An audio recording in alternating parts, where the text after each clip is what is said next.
पिछले दिनों में पैरासाइटोलॉजी पढ़ रही थी। तो पैरासाइटोलॉजी पढ़ते हुए मैं 3 रिलेशनशिप जो कॉमनली हम पढ़ते हैं, पैरासिटिज्म, सिम्बियोसिस और कमेंसलिज्म।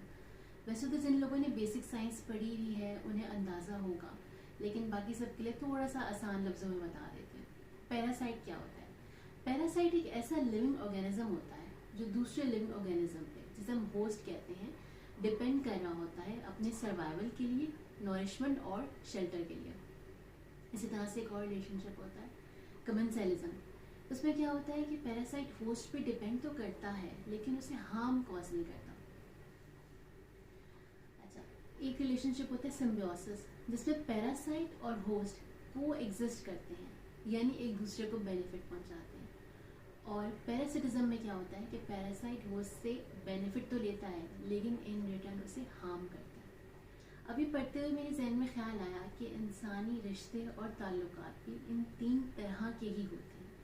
कुछ लोग हमारे लिए पैरासाइट होते हैं जो न ज़िंदगी में खुद आगे बढ़ते हैं और न हमें बढ़ने देते हैं। ऐसे लोगों में इतनी नेगेटिविटी, इतना हेट्रेड, इतनी जेलसी होती है और उन्हें ये नेगेटिविटी ट्रांसमिट करने के लिए किसी होस्ट की ज़रूरत भी होती है। अब क्या होता है कि ऐसे लोगों का अंदाज़ा हम कैसे लगा सकते हैं कि ऐसे लोग कौन हैं? वैसे तो बहुत ही आसान है। कहते हैं कि अगर किसी इंसान का किरदार जांचना हो तो देखो वो किन बातों पे खुश होता है। और मुझे बहुत अफसोस होता है जब मैं देखती हूँ कि लोग एक दूसरे को लड़वा के, उनके दिलों में नफरत डाल के, साजिशें प्लान और प्लांट करके खुश होते हैं। कहते हैं ना, इंग्लिश प्रोवर्ब है, a man is known by the company he keeps.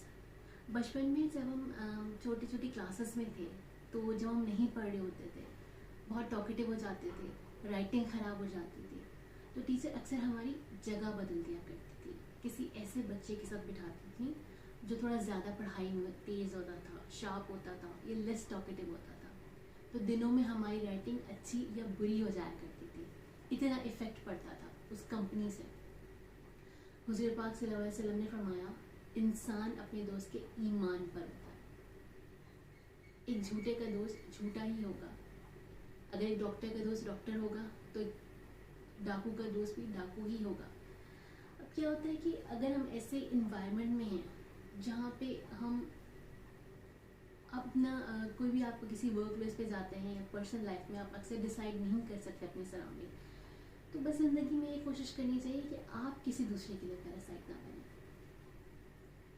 ये वाली बात है कि इंसान को जब कोई तकलीफ मिलती है तो 2 ही रास्ते होते हैं उसके पास, या तो वो वैसा ही इंसान बन जाए जैसे उसके साथ पेश आया वो दूसरों के साथ करे, या फिर वो एक बेहतर इंसान बन जाए।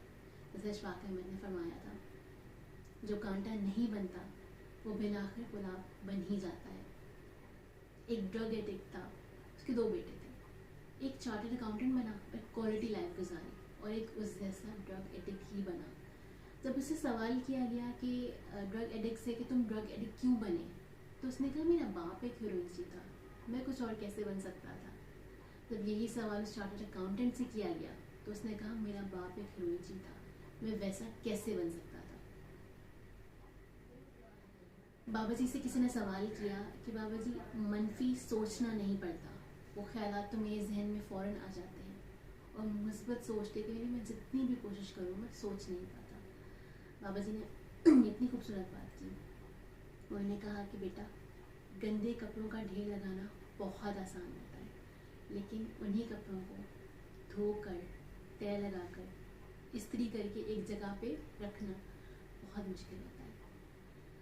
आप सबके पसंद करने का बहुत शुक्रिया, और बहुत अच्छा फीडबैक मिल रहा है मुझे, लेकिन थोड़ा सा वक्त की कमी हो जाती है, कुछ पर्सनल और प्रोफेशनल लाइफ की मसरूफियात हैं कि मैं उतना रेगुलर नहीं कर पाती हूँ, फिर कुछ तबीयत भी पिछले दिनों कुछ नासाज सी थी। अगर अच्छा लगता है तो आगे शेयर करें, ये आप पे भी वाजिब है कि कोई ऐसी बात है, और अगर नहीं पसंद आता तो हिदायत की दुआ करें। अल्लाह ताला हम सबको आसानियाँ अता फरमाए और आसानी तकसीम करने का शर्फ अता फरमाए। अस्सलाम।